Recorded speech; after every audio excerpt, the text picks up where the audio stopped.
అణచివేత హింసల ద్వారా వచ్చేది శాంతి కాదు, అది శ్మశాన శాంతి. దాని వలన సమాజంలో ప్రశాంతత కరువై ప్రతిదాడులు పెరుగుతాయి. మాజీ మావోయిస్టు కేంద్ర కమిటీ సభ్యుడు జంపన్న. ఎన్డీఏ కూటమి రెండు భాగస్వాములై ఈ యుద్ధాన్ని కొనసాగిస్తున్నాయి. ఇది ప్రజలపైన, ఆదివాసీ, దళిత, బహుజన వర్గాలపైన, పీడిత వర్గాలపైన జరుగుతున్న దాడి. ఈ దాడిని అగ్రవర్ణ హిందుత్వ, బ్రాహ్మణిజం, కార్పొరేటీకరణ వర్గాలు కలిసి ప్రజలపై చేస్తున్న యుద్ధం. ఈ యుద్ధాన్ని ఆపటానికే పీస్ కమిటీ రాష్ట్రాన తిరుగుతూ మెమోరాండాలతోటి ముందుకు పోతున్నది. హిందూ ధర్మకర్తలు అని చెప్పుకునే వాళ్ళు ఈ విషయం పైన స్పందించవలసిన అవసరం ఉందని మాట్లాడారు జంపన్న. మిత్రులారా, ఈ ప్రెస్ మీటింగ్ తక్షణమే ఏర్పాటు చేయడానికి గల కారణం నిన్నే కాదు మొన్నటి నుంచి ఇంకా చెప్పాలంటే దాదాపు 3 రోజుల పైనుండి కూడా కరిగుట్టలు చుట్టుముట్టి 10,000 పైగా బలగాలు అక్కడ మోహరించినాయి. ఈ మోహరింపు నేపథ్యంలో ఓన్లీ తెలంగాణ మాత్రమే కాకుండా ఛత్తీస్గఢ్లో దేశవ్యాప్తంగా ఇది ఏమి జరగబోతుంది అంటే ఒక యుద్ధాన్ని తలపింపజేసే విధంగా పొరుగు దేశాలతోటి యుద్ధం ఏ రకంగా అయితే చేస్తుందో ఆ పద్ధతిలో సైనిక బలగాలను మోహరించడము, మిలిటరీ హెలికాప్టర్లను 3 మనకు నిన్న సాయంత్రం కూడా తెలిసిన వార్త ఏంటంటే 3 హెలికాప్టర్లను మిలిటరీ ఓన్లీ 10-20 మంది కాదు, 50-60 మంది పట్టే మిలిటరీ హెలికాప్టర్స్ కూడా అక్కడికి వచ్చినాయనే విషయాన్ని మనకు రిపోర్ట్ ఉంది. నిన్న ఒక ఎన్కౌంటర్ ఆ కరిగుట్టలో పట్టిన ఒక ఎన్కౌంటర్ కూడా ఫస్ట్ జరిగిన దాంట్లో కూడా ఒకరిద్దరు చనిపోయిండ్రు, మిలిషియా కమాండర్ చనిపోయిండు. రాత్రి 8 గంటలకు కూడా చాలా బాంబింగ్ శబ్దాలు, కాల్పుల శబ్దాలు కూడా రాత్రి గ్రామ ప్రజలు కూడా విన్నారు. అంటే ఈ గుట్ట దాదాపు 70 కిలోమీటర్ల పొడవు ఉండి 30 కిలోమీటర్ల వెడల్పుతో కూడుకున్న గుట్ట. ఈ గుట్టలో ఉన్న గ్రామాలు సుమారు ఏంటంటే గుట్ట పైన ఒక 7-8 గ్రామాలు ఉంటాయి, అంతకంటే ఎక్కువ లేవై, కింద కొన్ని గ్రామాలు ఉంటాయి. కాబట్టి ఈ గుట్ట మొత్తంగా కూడా చుట్టుముట్టి దానిపైన అంటే గ్రామ ప్రజలపైన బాంబింగ్ చేయడానికి, అదేవిధంగా అక్కడ మావోయిస్టు ఉద్యమకారులు ఉన్నారనే పేరు మీద వాళ్ళు చేసేది ఏదైతే ఉందో ఇది ఎన్కౌంటర్ కాదు, అది పూర్తిగా బాంబింగ్ చేయడం, ర్యాపిడ్ ఫైరింగ్ చేయడం అనేది ఉందో ఇది పూర్తిగా యుద్ధ విధానం అది. కాబట్టి యుద్ధ విధానం అనేది ఉందో అంటే ఈ రకంగా చర్చల ప్రక్రియ అనేది ఉందో శాంతి కమిటీ మొదలు చేసిన తర్వాత మావోయిస్టు పార్టీ మొదటిసారిగా చాలా సానుకూలంగా, చాలా స్పష్టంగా స్వాగతించి ఆ తర్వాత చర్చలకు అది తెలపడంతో దేశవ్యాప్తంగా ఒక ప్రభావం వేసింది.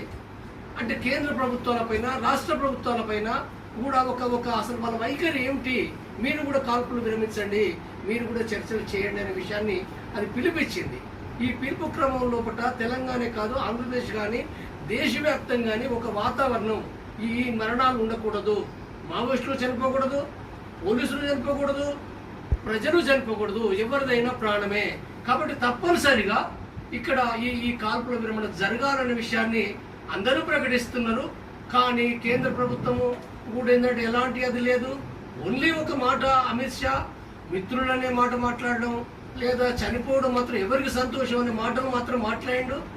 అదేవిధంగా ఛత్తీస్గఢ్ ఉప ముఖ్యమంత్రి కూడా తను మా చర్చలకు సిద్ధమనే విషయాన్ని మాట్లాడిండు, కానీ ఆయుధాలు కింద వేయాలనే విషయాన్ని చెప్పాడు. ఈ నేపథ్యం లోపల ఇక్కడ రూపేష్ అనే ఒక నాయకుడు, ఛత్తీస్గఢ్ సంబంధించిన మావోయిస్టు పార్టీ నాయకుడు, తను చాలా స్పష్టంగా 2 లెటర్లను విడుదల చేసిండు. నిన్న ఇంటర్వ్యూ హిందీలో కూడా 1 గంట పైగా కొనసాగిన ఇంటర్వ్యూ లోపల కూడా గమనిస్తే చాలా స్పష్టంగా, చాలా అంటే ఏదైతే ఇవాళ శాంతి కమిటీ యొక్క ఉద్దేశం ఏంటిది, మొదటగా స్థాపించినప్పుడు చాలా స్పష్టంగా శాంతి అనేది తాత్కాలికమైనది కాదు, ఇది 3 నెలలు కాదు, 6 నెలలు కాదు, ఇది ఎత్తుగడల పరమైనది కాదు. శాంతి కమిటీ అనేది ఇదేదో మావోయిస్టు పార్టీ ఏర్పాటు చేసిన సంస్థ కాదు, ఇది స్వచ్ఛందంగా తనకు తాను అంటే కొంతమంది ప్రజాస్వామ్యాన్ని, శాంతిని కోరుకునే వాళ్ళతోటి లేదా కమిటీకి బయట కూడా అనేక మంది యొక్క అభిప్రాయాల కలయికగా ఈ కమిటీ ఏర్పడింది. ఈ కమిటీ యొక్క కృషి ఏదైతుందో పూర్తిగా అంటే యుద్ధానికి సంబంధించిన ఏదైతుందో ఈ యుద్ధాన్ని లేకుండా శాంతిని స్థాపించాలనే ఒక లక్ష్యం ప్రకారంగా పనిచేస్తుంది. కాబట్టి ఈ లక్ష్యాన్ని తగినట్టు కూడా వాళ్ళ యొక్క ప్రకటనలను మనం గమనిస్తే నిన్న అంటే ఆ రోహిత్ మాట్లాడిన దాన్ని క్లియర్గా కనుక అబ్జర్వ్ చేస్తే చాలా స్పష్టమైన సందేశాలు ఇచ్చాడు. స్పష్టమైన సందేశాలంటే వాళ్ళు ఏం చెప్పిండ్రంటే తన వ్యక్తిగత అభిప్రాయం కాదు అది. కొంతమంది రాష్ట్ర కమిటీ మెంబర్లు, కొంతమంది సీసీ మెంబర్లు, కొంతమంది పొలిట్ బ్యూరో మెంబర్ల యొక్క అభిప్రాయాలు, వాళ్ళ బలమైన నిర్ణయాలతోటి కూడా తను మాట్లాడుతుండు. ఆ మాటలు వాళ్ళవి మాత్రమే కాదు, టోటల్గా మావోయిస్టు పార్టీ సభ్యుల యొక్క అభిప్రాయాన్ని మాది ప్రతిబింబిస్తుంది. మాకు ఇంకా వేరేది ఏమీ లేదు. మేము స్పష్టంగా ఇది భావిస్తున్నాం. మేము తప్పనిసరిగా కూడా మేము ఈ చర్చలకు వస్తాం, కాల్పులు విరమిస్తాం. మేమైతే శాంతికి కట్టుబడ్డాం.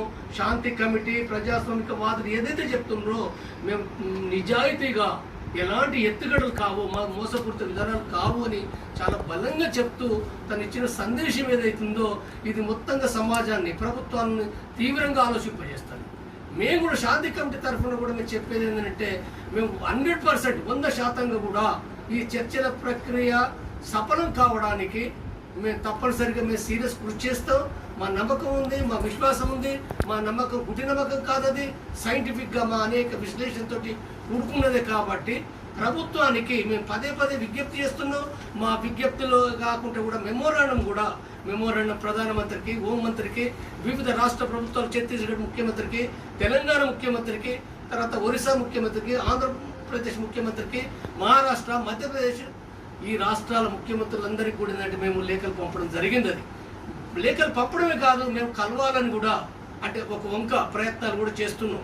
ప్రధానమంత్రి కానీ, ఛత్తీస్గఢ్ కానీ, తెలంగాణ ఇక్కడ ముఖ్యమంత్రితో కానీ వీళ్ళందరితోటి కూడా మేము కలిసి మేము అంటే పూర్తిగా వాళ్ళు ఎక్కడైతే ఇంకా వాళ్ళకు అంటే రకరకాలుగా అంటే కొంతమంది పోలీసు అధికారులు చెప్తుంటారు ఇదంతా ఎత్తుగడ, పాత ఎత్తుగడ, ఇది 3 నెలల ఎత్తుగడ, ఇది తప్పిది. నేను చాలా స్పష్టంగా చెప్తున్నాను. 3 నెలల ఎత్తుగడ కాదు, 4 నెలల ఎత్తుగడ కాదు. పాతది ఉన్నమాట వాస్తవే 2004, కానీ అది కాదు, చరిత్ర వేరు. కాబట్టి ఇప్పుడు ఏదైతుందో కేంద్ర ప్రభుత్వం, వివిధ రాష్ట్ర ప్రభుత్వాలు ఉన్నాయి. వివిధ రాష్ట్ర ప్రభుత్వాలు అంటే ఎన్డీఏ ఉన్నది, ఇండియా ఉంది.